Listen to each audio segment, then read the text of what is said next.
Hari ini di perdagangan pertama di April, hampir 11 sektor itu mengalami pelemahan. Tadi hanya sempat satu sektor saja yang akhirnya menguat kembali, padahal tadi sempat di sesi 1 sampai sesi 2 itu konsisten mengalami pelemahan. Dan kita kalau lihat pelemahan ini berbeda dengan pelemahan-pelemahan hari biasa.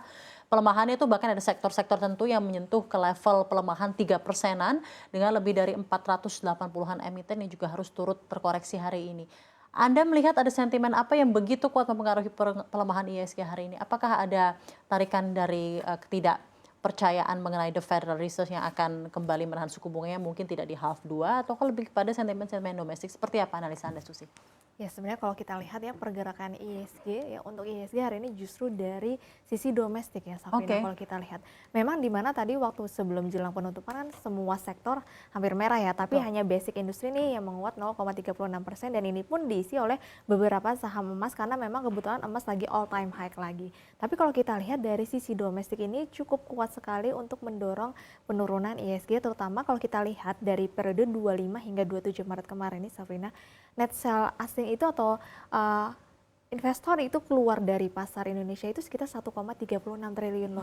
Nah ini kan jelang di mana tanggal 25, 27 ini kan adalah masa-masa di mana sidang kemarin ya. Karena kalau kita lihat kan di mana untuk sengketa dari Pilpres ini kan sudah berjalan dari tanggal 21. Tanggal 21 itu mulai dari sisi pemohonannya, kemudian sidangnya berjalan di tanggal 27 Maret. Jadi kalau kita hitung dari tanggal 21 hingga 1 April ini turunnya hampir mendekati 3% untuk IHSG sendiri.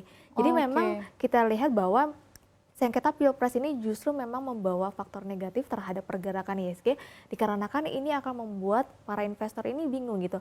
Apakah nantinya Pilpres ini akan jadi disahkan atau tidak karena ini kan akan mempengaruhi kebijakan-kebijakan pemerintahan baru nanti. Karena ketika nanti kebijakan ini akan terganggu otomatis kan Indonesia akan mengeluarkan uang lebih banyak lagi ya. Dan ini memang mendorong investor ini justru Jadi wait ada and sekali see. kemungkinan mungkin pemilu diulang kembali Kalau gitu atau misalkan seperti apa? Apa yang ada di itu agak kepala para sulit pelaku ya. pasar? Iya. Ya, kalau misalnya kita ngomong sesudah yang sudah-sudah gitu kan memang di tahun-tahun sebelumnya, pemilu tahun-tahun sebelumnya kan juga memang Selalu ada ada sengketa seperti sengketa ini. ya. Tapi kan untuk mengulang kembali itu saya rasa tidak mungkin sekali karena membutuhkan biaya cukup banyak. Tapi ini membuat investor baik domestik maupun juga asing ini akan menjadi agak keraguan apakah kira-kira nanti kebijakannya ini akan didorong oleh semua lingkup masyarakat istilahnya. Karena kan sebagian masyarakat ada yang belum bisa menerima ya. Nah, ini akan mendorong nantinya akan ada kerusuhan. Nah, hal-hal ini yang mendorong adanya kerusuhan sehingga membuat investor ini mengamankan dananya dulu. Kemudian kalau kita lihat kan kita menjelang lebaran nih ya Safrina.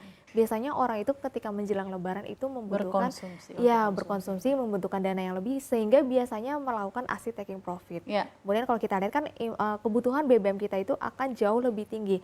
Nah, biasanya kalau kebutuhan BBM kita jauh lebih tinggi, ini permintaan terhadap dolar itu tinggi karena untuk transaksi kita impor BBM itu kan menggunakan dolar. Nah, ini makanya kenapa rupiah ini salah satunya juga melemah hingga 15.900 karena ada potensi peningkatan impor terhadap BBM ya terhadap pembayarannya adalah terhadap Oke. dolar. Saya masih ingin bertanya mengenai sentimen sidang MK yang juga menjadi momok utama pelemahan IHSG hari ini. Karena pelemahannya tidak main-main gitu ya Susi Ya. ya. Ini bukan pelemahan seperti biasa. Kita bisa bilang ini market sell off bahkan tadi sempat menyentuh hampir pelemahan 2% gitu ya.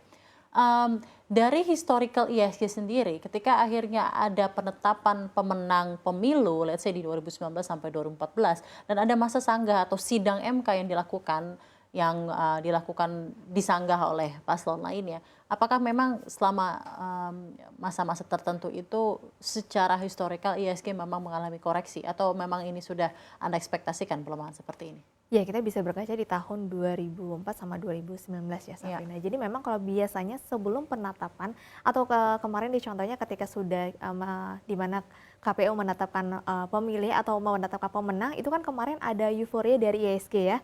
Tapi memang ternyata hanya sebentar karena ternyata IHSG harus berkecamuk lagi di mana adanya sengketa Pilpres ini dan ini memang mendorong penurunan IHSG. Jadi biasanya memang sisi negatif atau penolakan dari sebagian masyarakat ini memang mendorong di mana untuk para investor ini justru worry gitu apakah nanti akan ada kerusuhan yang terjadi. Nah, sehingga ini pasti akan mendorong banyak sektor dan juga investor ini melakukan melakukan aksi taking profit sementara. Nanti kalau serasa sudah aman lagi atau sudah baik-baik saja, baru investor ini balik lagi. Dan apalagi kalau ketika nanti sudah sengketa ini sudah beres, kan nanti akan beres itu di tanggal 22 April ya keputusannya. Nah, seharusnya nanti ketika sudah beres di tanggal 22 April atau setelah 22 April, ini harusnya bisa menjadi kabar baik. Apakah nanti sebenarnya tergantung keputusan MK sih nantinya akan gimana. Tapi kalau misalnya tergantung keputusan MK ternyata nanti tidak mengulang pemilu dan sudah disahkan 002 yang menang, ini harusnya bisa berdampak positif kembali terhadap IISG.